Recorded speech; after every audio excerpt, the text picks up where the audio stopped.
immediately impact Sri Lanka as a nation, especially in driving HDI. I see two sides to this coin. On one side, as was spoken about extensively today, the applications that need to be developed over the next few years on education, in health sector, in agriculture. But the other side of the coin, which I think Fadil spoke about at the end of his talk, is on capability. What do we need to build in terms of capability in Sri Lanka to leverage what AI brings to society, but also to make sure that our society, our citizens, our students remain competitive going forward? And to paint how this picture will look, let me take you down a walk through history. I remember going to my father's office in the 80s, in the 90s, and this is what it looked like. People were on desks, they had papers, they had typewriters, but then around the time that I started working, late 90s, maybe a little bit earlier, we saw the offices got transformed, where everybody had a computer in front of them. From literacy becoming the key skill that you needed to be able to get a job, we suddenly came to a world where digital literacy, computer literacy became an essential skill. If you wanted to get a job, one of the key skills that you needed to have, along with maths, English, those type of things, you also had to have computer literacy. But now, not in the near future, but already, what we are seeing is that we are now moving to an environment where AI literacy, or AI fluency, a term coined by Dr. Nisha, AI fluency is fast becoming going to be an essential skill to be able to get just about any type of job. So what we've seen is an evolution of capability, starting with literacy, which is a foundational capacity, a cornerstone of Human Development Index, and also something, a facet that Sri Lanka has always been one of the world leaders.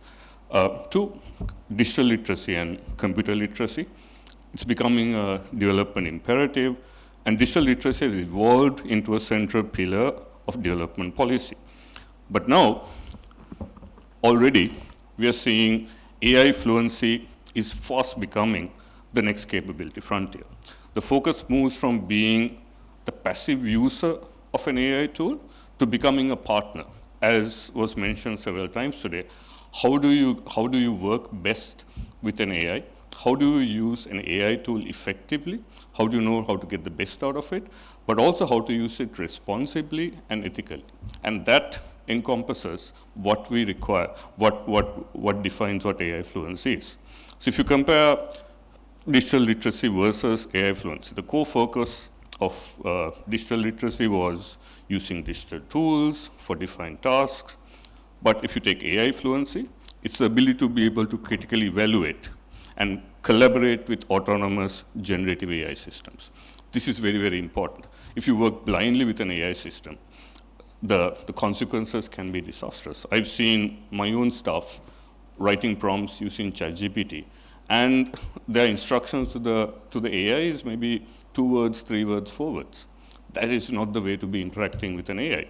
If you look at if I was prompting, or I think even Minister was prompt, normally our prompts are half a page, 1 page long, where we instruct the AI what to do, what not to do, the steps to follow. That is AI fluency. And unfortunately, not many people have understood that you can use a tool, but you can also use it well.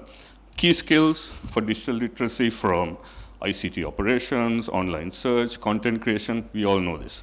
But for AI fluency, there's a lot more skills which come onto the table, from prompt engineering, bias detection, ethical impact, data literacy, how to collaborate best with AI. So if you take AI fluency, we see this coming in 4 facets. On one side, you need to understand AI. You need to grasp the core concepts. You need to learn key AI terminology. You need to know the different types of AI, understand AI's data role, recognize what AI can do and what it can't do. You need to evaluate AI critically, assessing outputs, bias, accuracy, question what the AI gives you, fact-checking anything that the AI gives you. Make sure that if you are publicly disseminating something that an AI generated, you always go and check the facts before you do that. identifying potential biases, analyzing fairness, looking for illogical responses. How to collaborate with an AI, using AI for creative problem solving. It's not just asking one question, but asking a series of questions and having a conversation with the AI, brainstorming new ideas, automating certain repetitive tasks that all of us can do now with the tools that are available online. Drafting, refining well-written content, learning to prompt, one of the key skills, using AI to augment these skills.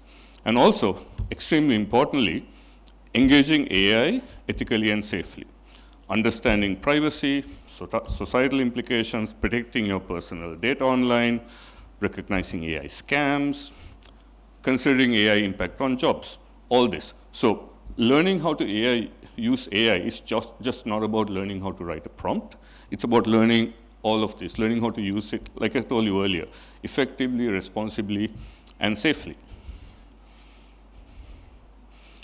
So what we see now in a Sri Lankan context, if you go back to our digital literacy journey, this is from a couple of years ago on the computer literacy rate in Sri Lanka. You see that there is quite a large divide across from the national average to the urban sector, to the rural sector, to the estate sector, Western province, Uva province.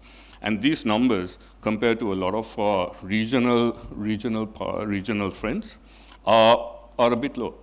And this is something that Sri Lanka has been relatively slow in development. If you look across the different education ranges, computer literacy, once again, when you go from no schooling all the way to A levels, that is a massive, massive difference across the board.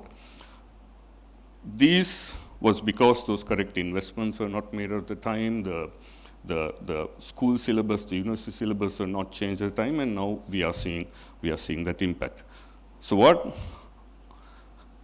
I'm seeing as an opportunity for Sri Lanka is to leapfrog this. For we as a nation, with only 3 or 4 countries now already from the UAE, the US, China have already made AI literacy, AI fluency a mandatory subject. In China, for example, all the way down to grade 4.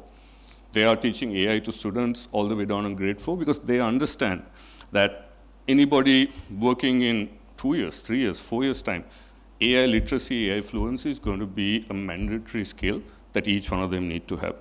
So what I see is that we now have a second chance at human development. Sri Lanka now has the opportunity to leapfrog in AI fluency, avoiding the delays, avoiding the divides of the digital literacy era. We have an opportunity here, and the opportunity here is actually one of the lowest hanging fruits that's become available to countries like us. Using AI now does not require massive capex investments, does not require massive investments. All you need is access to mobile phones or computers, which most people have now. And I think this is a chance for us to really change the narrative by making sure that we place AI as AI literacy, AI fluency as a national capability.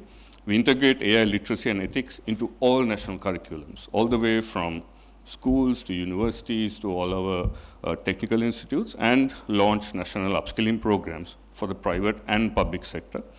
And also make sure, as was mentioned earlier, that we have the localized tools, platforms for learning how to use these tools as well. Promote the creation and adoption of AI tools, platforms tailored to local context and language, which I think Dr. Hans touched on in his talk, and also to develop and curate local data sets to train these models to be more relevant to Sri Lanka. So I've just said the context, I think, is a massive opportunity for Sri Lanka to really leapfrog on the Human Development Index front. Thank you.